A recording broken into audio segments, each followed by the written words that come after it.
Do you have a heart big enough for Christ? Do you have a heart big enough for Christ? That's the question that our readings present us with today. After serving several decades in the Sisters of Loretto, Mother Teresa wasn't Mother Teresa at the time, but she felt she was called to go out into the streets of Calcutta, where she was a teacher in a rather wealthy school. She received a very clear vision from our Lord saying that it was in fact what He wanted her to do. And over time, and finally with permission from the bishop, she humbly submitted to the Lord's request and began her work in the Missionaries of Calcutta. She was more or less at that point on her own. She did not receive funding. She was left for 2 years basically in those streets, begging for food for the people she was trying to feed.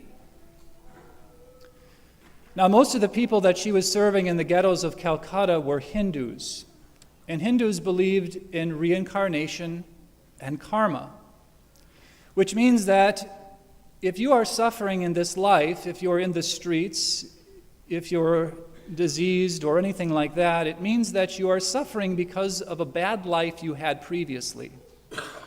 And this life of suffering was meant to be a punishment for the former life so that in the next life you might enjoy some happiness. So when Mother took to the streets to help those Hindu people, she was rejected.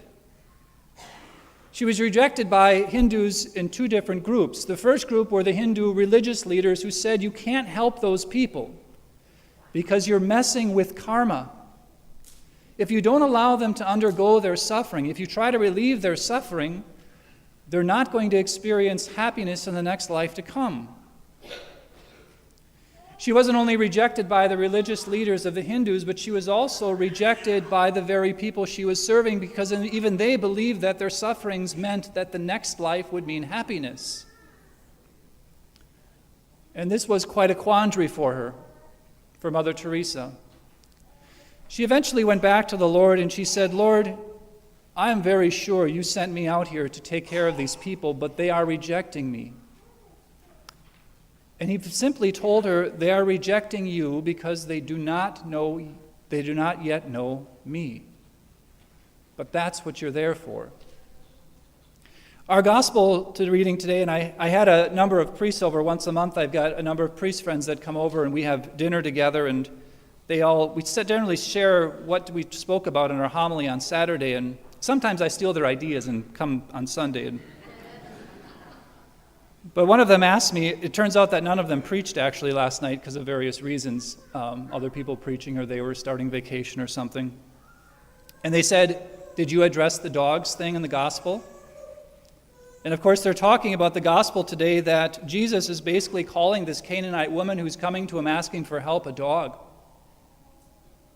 We conceive of Jesus as being this nice guy who would never be mean to anyone, yet we have in this gospel right in front of us Jesus calling this woman a dog.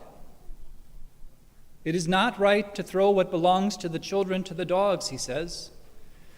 Well, first of all, it's really not the best translation. It really means puppy, a little dog, a puppy. Okay? But nevertheless, we have to remember that dogs in our culture are generally looked at with favor. You know, if you want to, as a priest, people won't often approach me as a priest. I'm watching my sister's dog this week. But if I've got a dog, it automatically breaks the ice. Oh, this priest has a dog. He can't be terrible. Nope. As I say, I'm really a nice guy until you get to know me. Dogs in that culture were considered basically rampant. They were like feral cats. There's so many references in the Bible that speak of David and Goliath. What does Goliath call David? He calls him, "Let this dog come over." Or the armor bearer for David as they're fleeing the city says, "Why should this dog call my Lord out?" And so dogs had a very negative perception even in the scriptures. So the question we're faced with is, why is this? Why does this woman who approaches, who's a Canaanite, she's not a Jew, there's Jews and there's Gentiles, she wasn't a Jew, therefore she's a Gentile, a pagan. This is where Tyre and Sidon is, where Jesus goes out to. And so this pagan woman comes and asks Jesus for this favor. And she's rejected. I'm going to tell you a story, a personal story. When I was in 8th grade, I joined the Pulaski Youth Organization basketball team. It was an organization made up of the various elementary or middle schools in the area. I went to a Catholic grade school. There were 2 boys in my class, not enough for a basketball team. And so my parents in my 8th grade year allowed me to join this Pulaski Youth Organization. Now this is a town of 2,500 people. And we would have been a mediocre team, except one of my friends on the team, his dad was the coach. He also happened to be a football coach. He played football in college, was drafted by the Atlanta Falcons, never ended up playing in the NFL.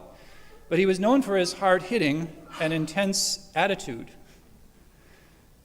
And so, in the beginning of the year, during one of our practices, I remember a friend, Nick, and I were talking about an assignment on defense that we had missed, and the rest of the team, the other team, went to the other side and scored a basket. Well, the coach stopped the game, and he came over to us quite intensely. As he walked over to us, he started to pull his wallet out of his pocket. And he said in no uncertain terms, "Gentlemen, if you're not going to get back on defense and help your team to prevent the other one from scoring any points, and you're going to lollygag on the other side of the court." And he took $2 out at that time and threw it on the ground and said, "Then take that money and get out of here, because that's all you're playing worth. All you're playing is worth." Now after practice, I went to his son and I said, "What if I would have picked that money up and walked out?" And he assured me, he said, "You wouldn't have wanted to do that." Friends, what was the point of that coach going down and basically tuning us up? His point was, did I believe he didn't love us? No. I know that he wanted us to be the best basketball team that we could be and the best players individually. And I could have walked out and taken that as an insult. How dare he insult me? But I knew deep in my heart I wasn't playing at the level that I could play at. Our team in little 2,500-person Pulaski, Wisconsin, in 8th grade was able to compete with every AAU team in the Midwest.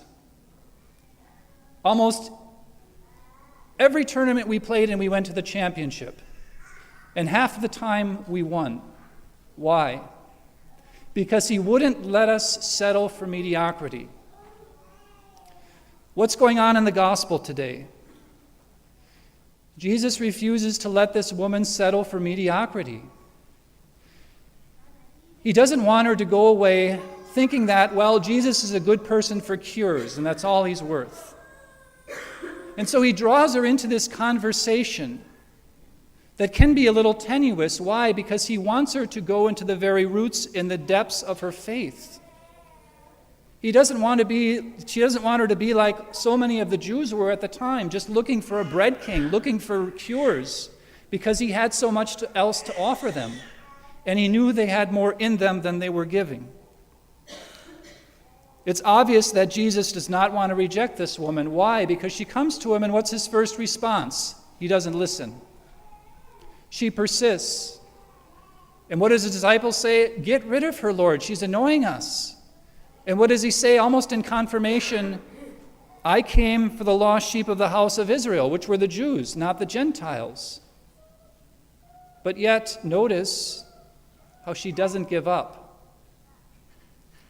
She responds, and he responds to her.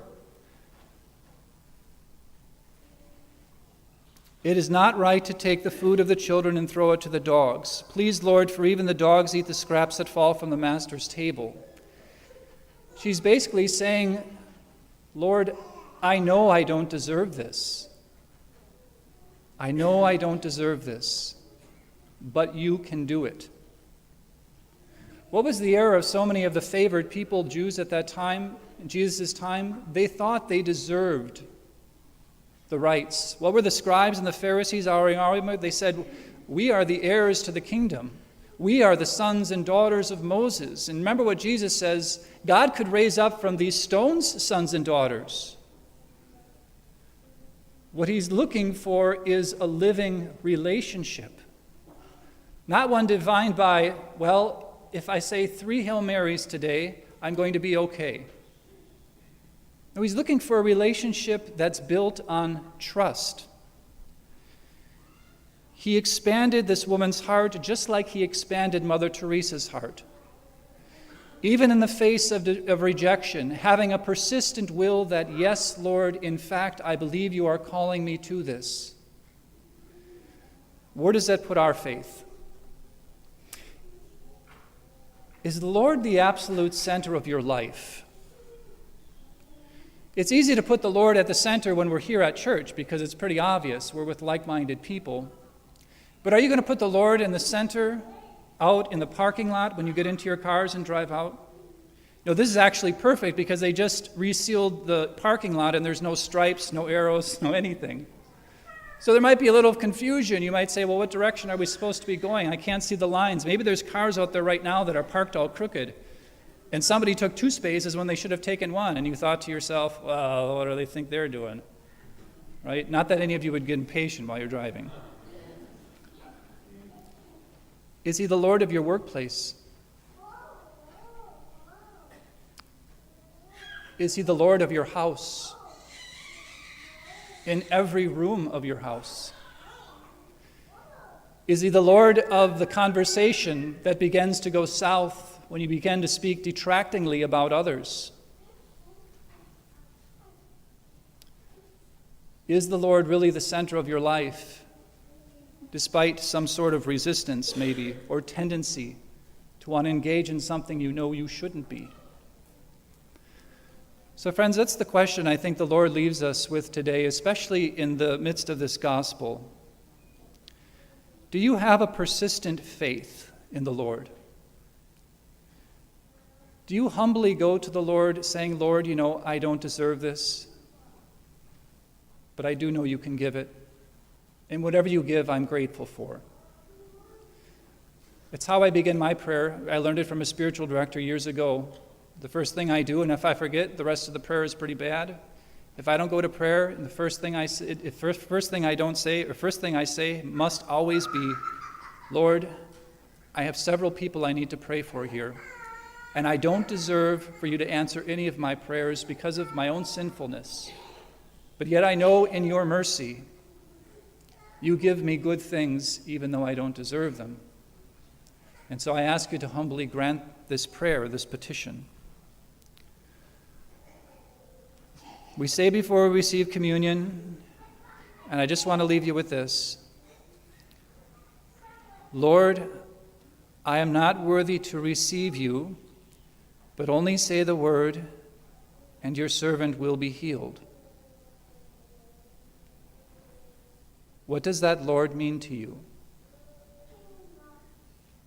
What does that I am not worthy mean to you? Because it's precisely at that point, precisely at the point of faith where this woman says, Lord, I agree that I don't deserve this, but you are good, and you will give it to me if I ask in humility, is the very point that Jesus enters into her life and grants her request. So friends, may great be our faith today before we receive the Lord into our lives, making sure that he stays the Lord of every part of our lives, knowing that we're not worthy to receive him, yet he makes us worthy by his word to us, and that word is always mercy.